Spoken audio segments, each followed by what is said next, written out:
রাজনৈতিক দলটা যখনই বাংলাদেশের মানুষ বিপদগ্রস্ত হয়েছে ভারতের তাবেদারের ধারায় বিপদগ্রস্ত হয়েছে, তখনই এদেশের জাতীয়তাবাদের রাজনীতি বিএনপি তখনই মাথা তুলে দাঁড়িয়েছে জনগণের পক্ষে।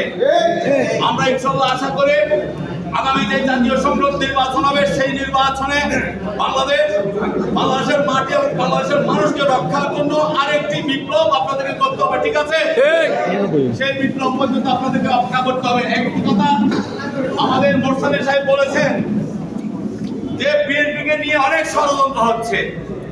আমরা বিভিন্নভাবে দেখছি বিএনপি যখন একটি সম্ভাবনাময় অবস্থায় থাকে তখন বিএনপিকে নিয়ে অনেক ষড়যন্ত্র হয়। এই ষড়যন্ত্রের শেষ নেই, শুধু বিএনপিকে ক্ষমতার বাইরে রাখার জন্য, ঠিক আছে? বাংলাদেশের মানুষ উন্মুখ হয়ে আছে বিএনপিকে ভোট দিয়ে আবার সরকার বেগম খালেদা জিয়ার সরকার প্রতিষ্ঠার জন্য।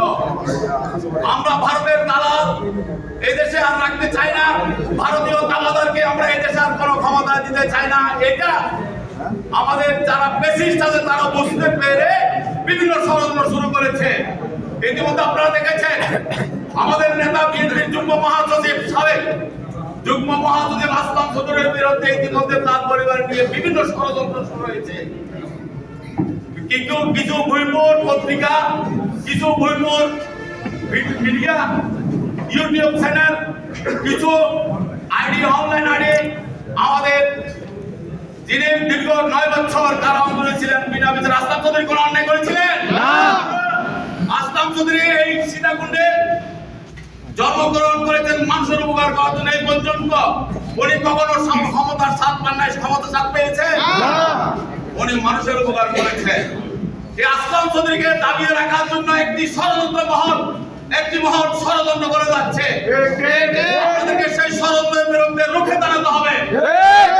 আমরা অনেক সহ্য করেছি, আর সহ্য করার সময় নেই। আমরা দেখেছি তারা আমাদের মাথা উঠে বর্ষা করার মতো অবস্থা তারা সৃষ্টি করার চেষ্টা করছে।